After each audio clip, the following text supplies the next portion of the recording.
हे बघा, आज तर माझा ना कॉलेजला जायचा थोडा पण मूड नव्हता. पण मग आहे ना सेमिस्टर एक्झाम झालेली होती आणि माझा ना एक प्रोजेक्ट राहिलेला होता. त्याला चांगले मार्क्स होते, तर मला तो द्यायचा होता. त्याच्यामुळे म्हटलं मग एकदा विसर पडला का विसरूनच जाईन. मग म्हटलं सबमिट करून यावा. आणि सकाळ-सकाळी ना थंडीमुळे बिलकुल उठू वाटत नाही. ह्या टाईम तर माझी आत्मासुद्धा उठलेली नव्हती. तसं तर जायचं मला 10-11 वाजता होतं.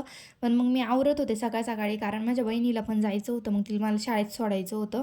आणि आज ऋतुजा त्यांचा पेपर होता, तर ती बोलली होती की पेपर झाल्यावर मला भेट. मग मी म्हटलं आधी जाऊन पण काय टाईमपास करू, जेव्हा त्याचा पेपर सुद्धा आणि त्याच टाईम जाईल आणि त्याच टाईम सगळं सबमिट करून येईन. आणि इथं पूर्वी मी साईड बाय साईड आवरत होते आणि तिचं पण चाललेलं होतं. इथं माझं आवरून झालेलं होतं. तशी रिलेटिव्ह पडते ना आपल्या नजरेतून, तशीच आहे ना माझे केस पण पडत होते.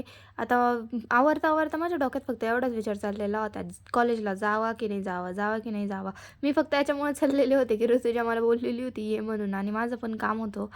आणि आता सेमिस्टरची एक्झाम झालेली होती, तर मग म्हटलं बघा बॅगेत नेमकं काय काय कचरा साचून ठेवलेला आहे. तर इथं पहिलेच काढता मला निघाला स्कॉलरशिपचा फॉर्म, जो मी भरला तर 2-4 महिन्यापासून आहे. पण बघा सबमिट कोण करणार होतं काय माहीत नाही. मग म्हटलं आज तो पण सबमिट करून टाकावा. आता प्रोजेक्ट तर मी अख्खा लिहिलेला होता, पण प्रोजेक्टला स्टिकर ते पण कोण लावणार होतं ते पण माहीत नाही. प्रोजेक्टला स्टिकर आधी प्रिंट करायला लागणार होते. मग म्हटलं तिकडे जाऊन हलवण्यापेक्षा घरूनच डिंक-बिंक घेऊन जावा. मी माझ्या बहिणीला डिंक मागत होते, तर कोणी मला द्यायना पण डिंक. मग म्हटलं स्टॅपलरच घेऊन जावा.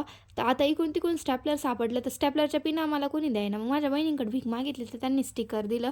मग आवरून निघाले आणि पूर्वीला शाळेत सोडलं, तर तिला पण लेट झालेलं होतं. प्रार्थना वगैरे स्टार्ट झालेली होती त्यांची. पेट्रोलवाले भैया मला बोलले, की पॉवर पेट्रोल आहे म्हणून. मला तर माहीतच नव्हतं पॉवर पेट्रोल प्रकार काय राहतो नेमकं. प्रिंटा वगैरे काढल्या आणि कॉलेजला म्हणलं एका ठिकाणी बसून घ्यावं आणि करावं आपलं राहिलेलं काम पूर्ण. स्टिकर-बिकर लावले, गेले सबमिट करायला डिपार्टमेंटला, तर तिथं पण मोठ्या क्लासची ओरल चालू होती. आता नशीबच इतकं पांडू होतं की इथं स्कॉलरशिपचा फॉर्म सबमिट करायला गेले मी आणि तिथं पण मॅडम आलेल्याच नव्हत्या. 1 तास तिथं पण टाईमपास केला आणि गर्दी पण इतकी होती की बस. मग इकडून-तिकडून निघाले. एक फ्रेंड भेटली, तिच्यासोबत बोलले आणि मग ऋतुजाचा पेपर संपला फायनली. आणि तिचा पेपर तर काय एवढा छातीला चांगला गेलेला नव्हता.